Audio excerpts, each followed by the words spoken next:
Boa parte do que acreditamos, seja sobre a eficácia de uma vacina ou as causas da mudança climática, vem do que especialistas nos dizem. Mas será que essa confiança é sempre justificada? É essa questão que vamos analisar a fundo agora. Vamos explorar o quão racional é essa prática de confiar em especialistas e os enormes desafios que ela traz. A pergunta central é: quando é que faz sentido, de um ponto de vista lógico, simplesmente aceitar o que um especialista diz? Nossa análise vai passar por 5 etapas. A gente começa com o principal argumento a favor de confiar em especialistas e depois mergulha nas complicações e nos problemas práticos que aparecem nesse caminho. Para começar, vamos entender o argumento fundamental que coloca a confiança em especialistas como abordagem mais racional para quem não domina um certo assunto. Segundo o filósofo Michael Huemer, uma pessoa que não é especialista, ao se deparar com uma questão complexa, tem basicamente 3 caminhos: seguir o que os especialistas dizem, ficar neutra, ou tentar analisar tudo por conta própria. Acontece que a abordagem cética, de ficar em cima do muro, muitas vezes não é uma opção realista. Vários problemas práticos exigem uma atitude. Nesses casos, a indecisão já é por si só uma escolha, e não agir acaba tendo consequências bem reais.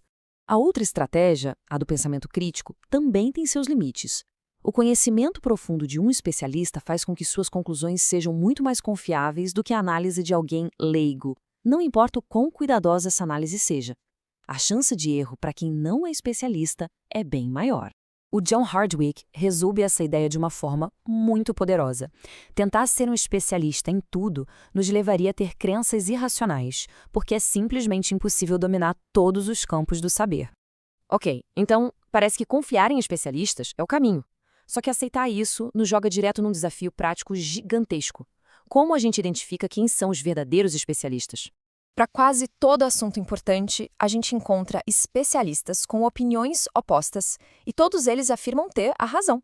Isso cria um dilema. Se nem os próprios especialistas concordam, como é que uma pessoa leiga pode tomar uma decisão bem informada? O filósofo Alvin Goldman até propõe alguns métodos que uma pessoa leiga poderia usar para navegar nesse mar de opiniões. Mas, como a gente vai ver, cada um desses métodos tem suas próprias falhas. Vamos dar uma olhada em 5 estratégias que poderiam nos ajudar a avaliar as afirmações de especialistas que discordam entre si e entender por que, na prática, elas não são tão simples quanto parecem. Os 3 primeiros métodos nos colocam numa espécie de ciclo vicioso. Para avaliar os argumentos, a gente precisaria ter conhecimento que não temos. Para saber qual é o consenso, a gente precisaria antes saber quem são os especialistas de verdade. E para confiar nas credenciais, a gente precisa confiar em quem dá essas credenciais. O quarto método, que é procurar por vieses, depende muito da integridade das instituições científicas.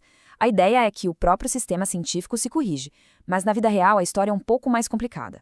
Pesquisas sobre má conduta na ciência revelam uma realidade bem preocupante. Uma análise de Daniel Finelli mostrou que cerca de 2% dos cientistas admitem ter fraudado dados. E esse número representa só os casos admitidos. Isso abala um pouco a confiança nesse sistema de autocorreção. O caso de Stephen Browning é um exemplo bem claro desse problema.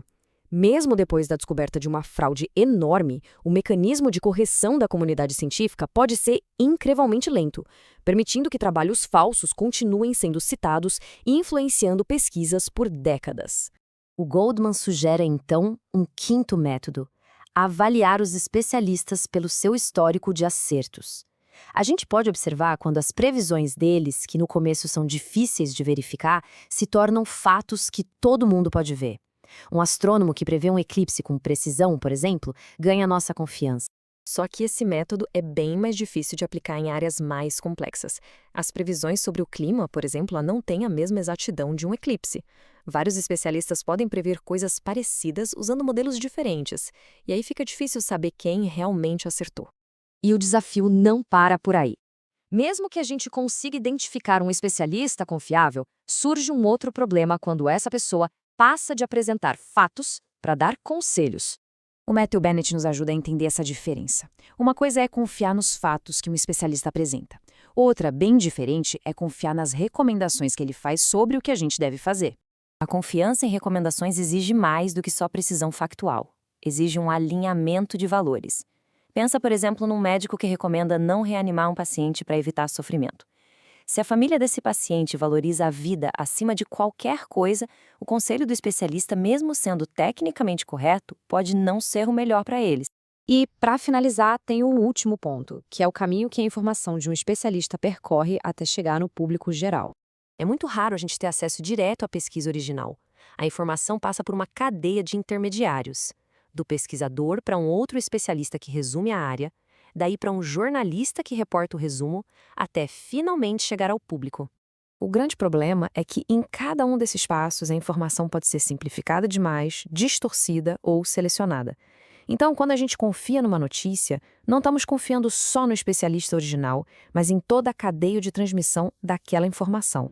E tudo isso nos leva a uma questão final, que é fundamental. Se confiar em especialistas é, ao mesmo tempo, necessário e tão complicado, como é que nós, como sociedade, podemos usar o conhecimento especializado da melhor forma possível, sem cair nas armadilhas da desinformação ou da confiança cega?